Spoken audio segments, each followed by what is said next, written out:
গতকাল 6 মে দুপুরে chartered flight ধরে তিনি পৌঁছে গেছেন দিল্লি স্বরাষ্ট্রমন্ত্রী অমিত শাহের জরুরি ডাক পেয়ে।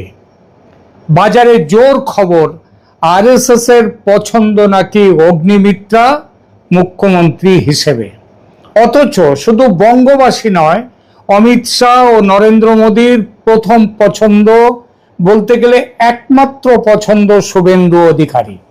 যেমন ভাবে অসমে মুখ্যমন্ত্রী হয়েছেন হিমন্ত বিশ্ব শর্মা, কিন্তু শুভেন্দুতে নাকি সংঘের তীব্র আপত্তি।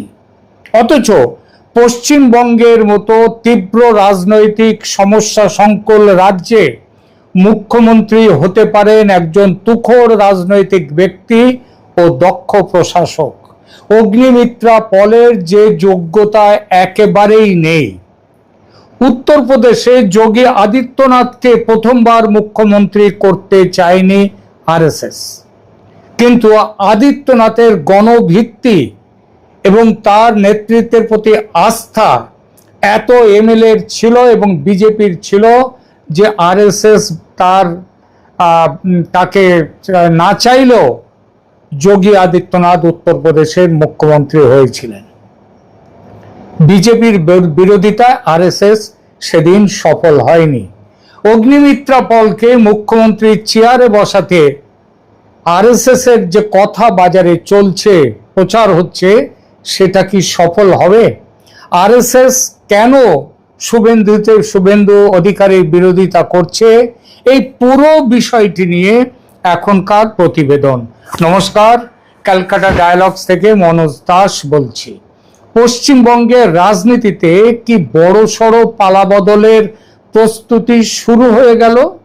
গতকাল 6 মে দুপুরে বিজেপি নেত্রী অগ্নিমিত্রা পল দিল্লি পৌঁছেছেন চার্টার্ড ফ্লাইটে। বলা হচ্ছে স্বরাষ্ট্রমন্ত্রী অমিত শাহের জরুরি ডাক পেয়েই তিনি দিল্লি গিয়েছেন। আর এই খবর সামনে আসতেই রাজনৈতিক মহলে জল্পনা শুরু হয়েছে, তাহলে কি পশ্চিমবঙ্গের আগামী মুখ্যমন্ত্রী হিসেবে অগ্নিমিত্রা পলকে ভাবা হচ্ছে?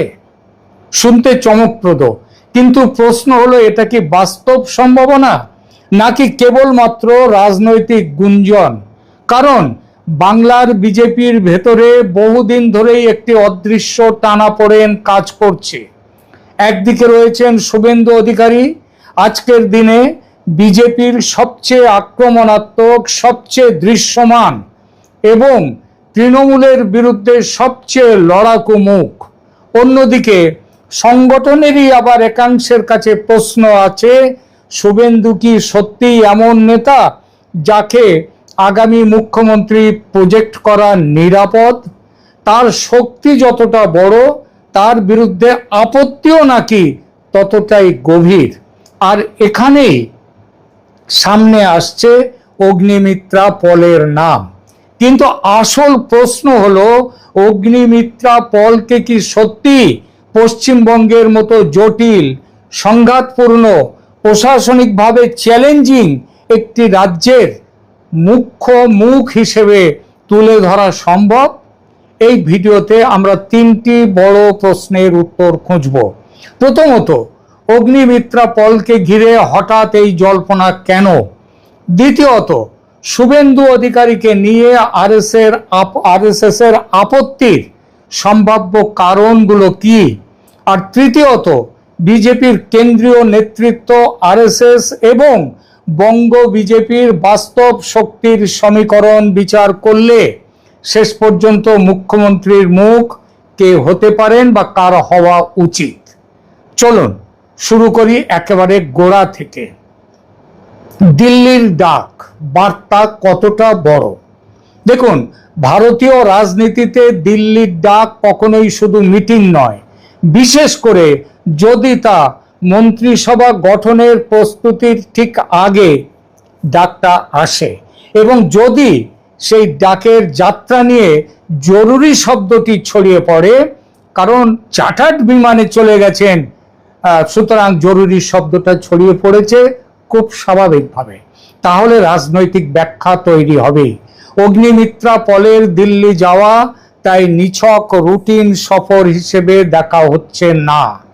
অগ্নিমিত্রা পল বিজেপির মধ্যে পরিচিত মুখ।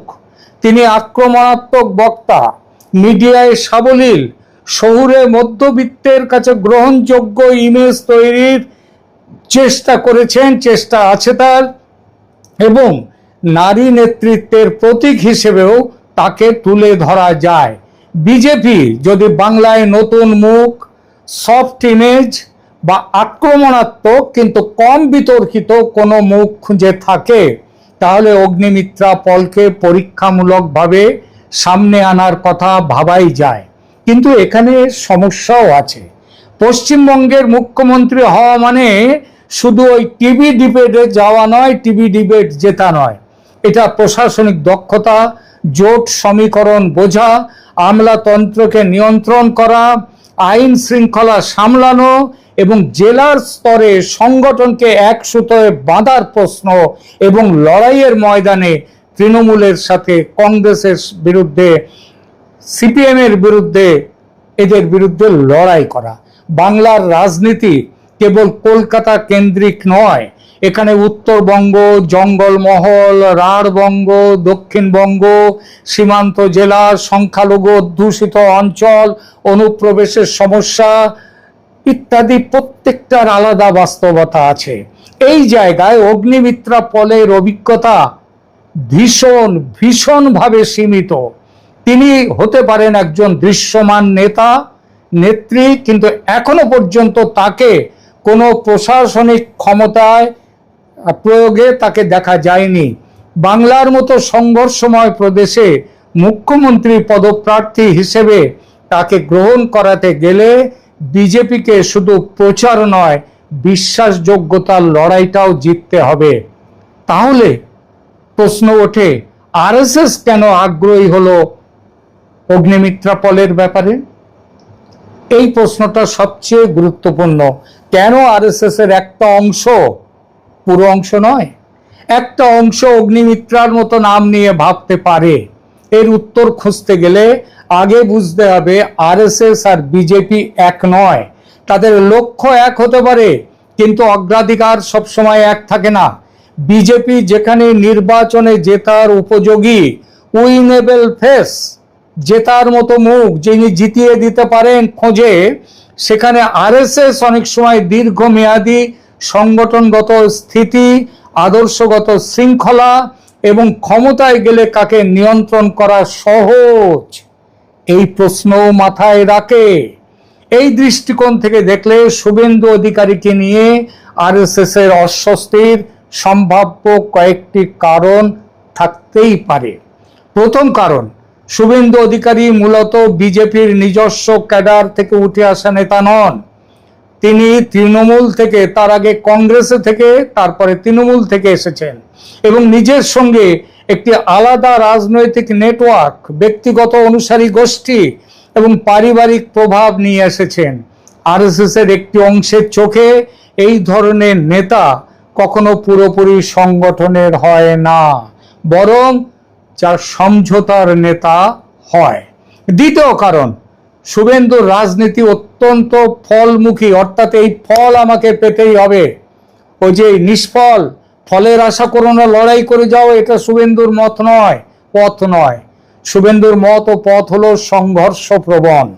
নির্বাচনে এটা শক্তি হতে পারে এবং শক্তি অবশ্যই, কিন্তু সংগঠনগত দিক থেকে অনেকের কাছে এটা আবার ঝুঁকির। কারণ এই ধরনের নেতার উত্থান হলে দলীয় কাঠামোর ওপর ব্যক্তিকেন্দ্রিক প্রভাব বাড়ে। আরএসএস বরাবরই ব্যক্তিগত কেন্দ্রিকতার বদলে শৃঙ্খলাবদ্ধ সংগঠনকে বেশি গুরুত্ব দেয়। তৃতীয় কারণ, বাংলার বিজেপির পুরনো কর্মী ও আরএসএস ঘনিষ্ঠ অংশের একাংশের মনে এখনো প্রশ্ন আছে, দল বহু বছর লড়াই করলো আর ক্ষমতার মুখ হয়ে উঠলেন এমন একজন যিনি কয়েক বছর আগেও প্রতিপক্ষ শিবিরে ছিলেন। এই মানসিক দ্বন্দ্ব বাস্তব, প্রকাশ্যে না এলেও ভেতরে ভেতরে তা কাজ করতেই পারে। চতুর্থ কারণ, শুভেন্দু অধিকারীকে মুখ্যমন্ত্রী মুখ করলে বিজেপি হয়তো তৃণমূল বিরোধী ভোটে বেশি আগ্রাসী হবে, কিন্তু একই সঙ্গে তৃণমূলের বিরুদ্ধে তুমি আর আমি একই ধরনের পাল্টা প্রচারের সুযোগও বাড়বে। অর্থাৎ বিজেপি যদি নৈতিক বিকল্প হিসেবে নিজেকে তুলে ধরতে চায়, সেখানে শুভেন্দুর অতীতকে তৃণমূল লাগাতার আক্রমণের অস্ত্র করতে পারে এবং করবে। কিন্তু বিজেপির শীর্ষ নেতৃত্ব কি শুভেন্দুকেই বেশি পছন্দ করে? এখানে ছবিটা জটিল হয়ে যায়। অমিত শাহ এবং নরেন্দ্র মোদীর রাজনৈতিক স্টাইল দেখলে বোঝা যায় তারা আদর্শগত শুদ্ধতার চেয়ে নির্বাচনী কার্যকারিতাকে অনেক বেশি গুরুত্ব দেন। যে রাজ্যে যে নেতা জিতিয়ে আনতে পারে, কেন্দ্রীয় নেতৃত্ব তাকেই প্রাধান্য দেয়। অসমে হিমন্ত বিশ্ব শর্মা তার বড় উদাহরণ। তিনি কংগ্রেস থেকে এসে বিজেপির সবচেয়ে বড় কার্যকর মুখে পরিণত হয়েছেন। আজ অসমে বিজেপির সাফল্যের সঙ্গে তার নাম জুড়ে গেছে। শুধু অসম কেন, পুরো উত্তর পূর্ব ভারতের সমস্ত রাজ্যে হিমন্ত বিশ্ব শর্মার নাম বিজেপির উত্থানের সাথে জড়িয়ে গেছে। বাংলাতেও শুভেন্দুকে সেই মডেলে দেখার চেষ্টা করে আমাদের কেন্দ্রীয় সরকার, কেন্দ্রের বিজেপি। তিনি তৃণমূলের ভিত জানেন, মমতা বন্দ্যোপাধ্যায়ের রাজনৈতিক স্টাইল বোঝেন, জেলা পর্যায়ে নির্বাচনী লড়াইয়ের অভিজ্ঞতা আছে এবং বিজেপির মধ্যে তার মতো ধারালো বিরোধী মুখ এবং গণভিত্তি থাকা মুখ আর কেউ নেই। নন্দীগ্রামে মমতাকে হারানোর পর ভবানীপুরেও তাকে হারিয়েছেন এবং তার গুরুত্ব, তার ওজন আরো বেড়েছে কেন্দ্রীয় নেতৃত্বের কাছে। তাই শুভেন্দু অ্যাসেট। তিনি ভোট টানতে পারেন, মিডিয়া স্পেস দখল করতে পারেন এবং তৃণমূলের বিরুদ্ধে সরাসরি লড়াইয়ে নামতে পারেন। বিজেপির দৃষ্টিতে এটা আদৌ ছোট বিষয় নয়। তাই যদি প্রশ্ন হয় মোদি শাহের পছন্দের তালিকায় কে এগিয়ে, তাহলে বাস্তবসম্মত উত্তর হবে শুভেন্দু এখনো অনেকটাই এগিয়ে। তাহলে অগ্নিমিত্রা পল কোথায় ফিট করছেন? অগ্নিমিত্রা পলের নাম উঠে আসার পেছনে কয়েকটি সম্ভাব্য ব্যাখ্যা আছে, এক্ষুনি বিশ্বাস করার কোনো কারণ নেই। এক, বিজেপি হয়তো চাপ তৈরি করছে, অর্থাৎ শুভেন্দুকেও জানান দেয়া হচ্ছে আপনি একমাত্র বিকল্প নন, ফলে তার উপর সংগঠনগত নিয়ন্ত্রণ বজায় রাখা সহজ হবে। দুই, বিজেপি হয়তো ভবিষ্যতের জন্য একাধিক মুখ তৈরি করতে চাইছে। একটি দল যদি কেবল এক ব্যক্তির ওপর দাঁড়িয়ে যায়, তাহলে সেটি কৌশলগতভাবে দুর্বল হয়ে পড়ে। অগ্নিমিত্রা পল, সুকান্ত মজুমদার, দিলীপ ঘোষ, এমনকি শ্রমিক ভট্টাচার্য, সবাইকে বিভিন্ন সময়ে তুলে ধরা হয় এই কারণে। তিন নম্বর, নারী মুখের প্রশ্ন, একটা গুরুত্বপূর্ণ বিষয়। মমতা বন্দ্যোপাধ্যায়ের বিরুদ্ধে লড়াইয়ে বিজেপি যদি একজন মহিলা নেত্রীকে আক্রমণাত্মকভাবে সামনে আনে, তাহলে একটি বিশেষ ধরনের রাজনৈতিক ও মনস্তাত্ত্বিক বার্তা দেয়া সম্ভব। মহিলা নেতৃত্ব বনাম মহিলা নেতৃত্ব, অগ্নিমিত্রা এই ন্যারেটিভে ব্যবহারযোগ্য। চার নম্বর, আরএসএস যদি মনে করে বাংলায় একেবারে ক্যাডার নির্ভর, নিয়ন্ত্রিত, তুলনামূলক কম স্বাধীন চেতা নেতৃত্ব প্রয়োজন, তাহলে শুভেন্দুর তুলনায় অগ্নিমিত্রা তাদের কাছে বেশি ম্যানেজেবল বিকল্প, তাকে নিয়ন্ত্রণ করাটা সহজ। কিন্তু আবারও বলছি, ম্যানেজেবল হওয়া আর মুখ্যমন্ত্রী সুলভ হওয়া এক কথা নয়। যোগী আদিত্যনাথের উদাহরণ এখানে খাটে। উত্তরপ্রদেশে আরএসএস প্রথমে যোগী আদিত্যনাথকে চায়নি মুখ্যমন্ত্রী হিসেবে, কিন্তু পরে রাজনৈতিক বাস্তবতায় তাকে মানতে হয়েছে। তাহলে বাংলায় কি উল্টোটা হতে পারে? আরএসএস অগ্নিমিত্রাকে চাইবে, কিন্তু শেষ পর্যন্ত বিজেপি কি শুভেন্দু অধিকারীকেই বেছে নেবে? এই তুলনা পুরোপুরি অমূলক নয়, কিন্তু একেবারে একও নয়। যোগী আদিত্যনাথের ক্ষেত্রেও তার নিজস্ব সাংগঠনিক শক্তি, জনভিত্তি, ধর্মীয় রাজনৈতিক প্রতীকী ক্ষমতা এবং একটা উত্তরপ্রদেশের স্বতন্ত্র প্রভাব ছিল। তিনি শুধু মিডিয়া ফ্রেন্ডলি মুখ ছিলেন না, তিনি নিজেই বিজেপিতে যেমন ছিলেন তেমনি নিজের মধ্যেও তিনি একটি আলাদা শক্তি কেন্দ্র ছিলেন। অগ্নিমিত্রা পলের ক্ষেত্রে সেই মাত্রার গণভিত্তির সাংগঠনিক বিস্তার বা ক্ষমতা প্রয়োগের ইতিহাস এখনো দেখা যায়নি। ফলে যোগীর উদাহরণ টেনে বলা যে তিনি একইভাবে মুখ্যমন্ত্রী হয়ে যেতে পারেন আমাদের অগ্নিমিত্রা পাল, এটা কিন্তু একেবারেই রাজনৈতিকভাবে মানা যায় না। এটা একটা অতিরঞ্জিত জল্পনা। বরং বাংলায় বেশি কার্যকর তুলনা অসম মডেল বনাম মহারাষ্ট্র মডেল। অর্থাৎ দল কি এমন একজনকে সামনে আনবে যিনি নির্বাচন যুদ্ধের সেনাপতি, নাকি এমন একজনকে যাকে আপোষযোগ্য, যাকে সহজে নিয়ন্ত্রণ করা যায় এবং সংঘাত কম তৈরি হয়? বাস্তব রাজনীতি কি বলছে? এখন সবচেয়ে ঠান্ডা মাথার প্রশ্ন, আজ যদি পশ্চিমবঙ্গে বিজেপি, আজ যখন পশ্চিমবঙ্গে বিজেপি সরকার গঠনের অবস্থায় এসেছে, তাহলে মুখ্যমন্ত্রীর চেয়ারে বসার জন্য বাস্তবিকভাবে কে সবচেয়ে এগিয়ে? উত্তর দিতে গেলে 5টি মানদণ্ড ধরতে হবে। এক, জনপরিচিতি, সেখানে শুভেন্দু অগ্নিমিত্রা কেন অন্য সবার থেকে কয়েক যোজন এগিয়ে। 2, বিরোধী রাজনীতির লড়াইয়ের সক্ষমতা, এখানেও শুভেন্দু বিশালভাবে এগিয়ে। 3 নম্বর, সংগঠনের ওপর প্রভাব, এই জায়গায় শুভেন্দু হয়তো এখনো সেই জায়গায় পৌঁছননি। 4 নম্বর, কেন্দ্রীয় নেতৃত্বের আস্থা, এখানেও শুভেন্দু সবার আগে। 5 নম্বর, ক্ষমতায় গেলে প্রশাসন চালানোর সম্ভাব্য দক্ষতা, এখানেও শুভেন্দুর ধারে কাছে নেই।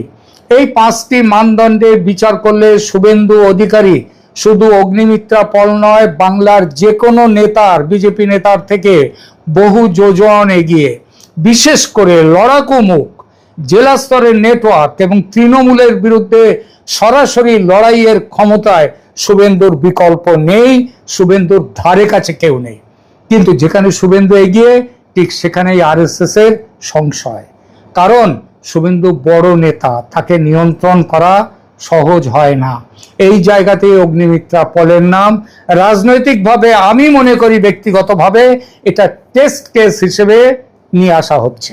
অর্থাৎ নাম ছড়িয়ে দেওয়া হচ্ছে, প্রতিক্রিয়া দেখা হচ্ছে, বার্তা দেওয়া হচ্ছে, কিন্তু চূড়ান্ত সিদ্ধান্ত এখনো দূরে, কিন্তু বেশি দূরে নয়।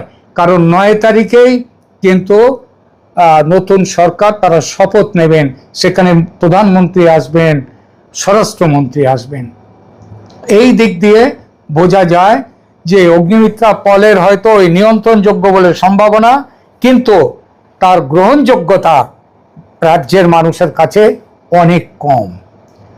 আমার মতে ব্যক্তিগতভাবে শুভেন্দুর ওপরে একটা অভ্যন্তরীণ চাপ তৈরির জন্যও এটা সম্ভব, এটা এই ধরনের কথা ছড়িয়ে দেওয়া হচ্ছে। আর সবচেয়ে বড় কথা, বিজেপি এখনো পশ্চিমবঙ্গে মুখ ঠিক করেছে। কারণ মনে রাখবেন যে শুভেন্দুর নমিনেশন সাবমিশনের দিন, সেদিন স্বরাষ্ট্রমন্ত্রী স্বয়ং উপস্থিত ছিলেন ভবানীপুরে। সুতরাং মুখের লড়াই চালিয়ে সংগঠনের ভিত, সামাজিক প্রতিক্রিয়া এবং ভোট সমীকরণ যাচাই করছে হয়তো আরএসএস। আমার ধারণা আরএসএস যাই চাক না কেন, যাই চাক, শুভেন্দুকেই মুখ্যমন্ত্রী করতে হবে। পশ্চিমবঙ্গের রাজনীতি যেহেতু সরল রেখায় চলে না, এখানে দিল্লির ইচ্ছা আছে, নাগপুরের হিসেব আছে, আর বাংলার মাটির নিজস্ব বাস্তবতাও আছে। আর এই 3 শক্তির সমীকরণ মিললে তবেই তৈরি হয় চূড়ান্ত নেতৃত্ব। অগ্নিমিত্রা পালকে নিয়ে জল্পনা যেমন হালকাভাবে উড়িয়ে দেওয়া যায় না, তেমনি তাকে আগামী মুখ্যমন্ত্রী হিসেবে রাজনৈতিকভাবে বলে দেয়া, ঘোষণা করে দেওয়ার তাড়াহুড়ো হবে।